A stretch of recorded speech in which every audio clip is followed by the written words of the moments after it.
a mind of the same material as that of which the thunderbolt is made. Respected teachers and my dear friends, I am Isha Samrit from Junior College, Bhandara.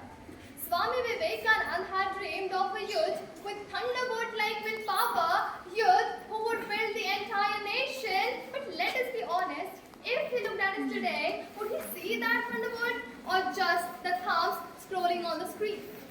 Think about it. The first thing most of us do in the morning is not namaskar to our parents, not even prayer to divine, but swipe to see who viewed my story last night and how many of them liked it. And the last thing before sleeping is on gratitude, but one final treat.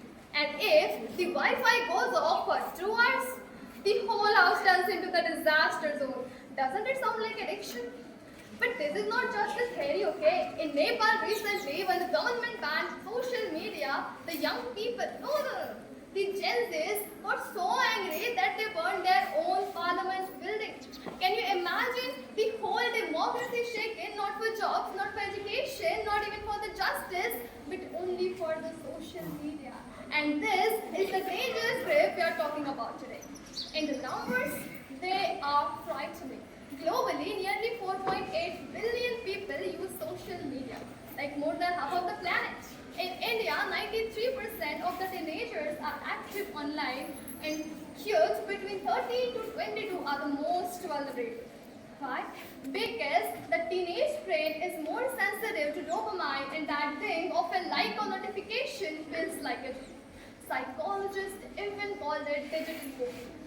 Research shows that teenagers today spend an average of 6 to 7 hours daily online, like equal to an entire school day. Survey says that 71% check their phone in the bed at night, and 40% of the college students openly admit, yes, I am addicted. In Maharashtra, counseling centers have seen the 30% rise in the cases linked to social media addiction. But the numbers alone don't tell the whole story. Let me ask you, how many of us have laughed with emojis online but forgotten how to laugh in real life? How many of us have 500 friends online but no one to share silence with when we are alone? How many of us feel restless, even anxious when we are offline just for half an hour? Friends, this is not just a waste of time. This is not just a waste of time, but it's shaping our minds, our relationships, and our future. And yes, the law is watching too.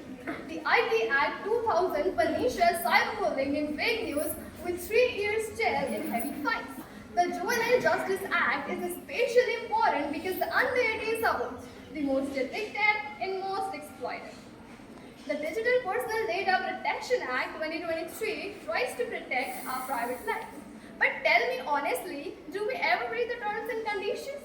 We click I agree faster than we click next question in exams, right? So what's the way out? Saying quit social media is not realistic. It's like telling people to stop eating sweets forever. It will not gonna work. So the solution is control, discipline, and awareness. That's why I believe that we need a digital constitution for youth. Article 1, digital curfew. No social media after 10 p.m. Article 2, 2-hour rule. Limited up to 2 hours daily. Article 3, right to privacy. Never overshare. Article 4, duty to verify. Fact check before forwarding.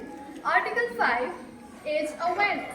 Schools and colleges must run digital detox campaigns because prevention in youth is easier than cure in adulthood. Friends, this is not about blaming Facebook, Instagram, or Twitter. This is about us, about our choices, and about our future. Swami Vivekananda's Thunderbolt Youth cannot be built if we are slaves of scrolling. We, the so-called Gen Zs, are known for creativity, innovation, and speed.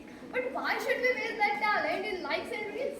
We were not born to be scrolling zombies, but we were born to dream, to build, and to make. So let's prove that this generation is not detected but awakened. And let's turn the reels into reality. And reality is something that the world remembers. Thank you so much. Jai Hind.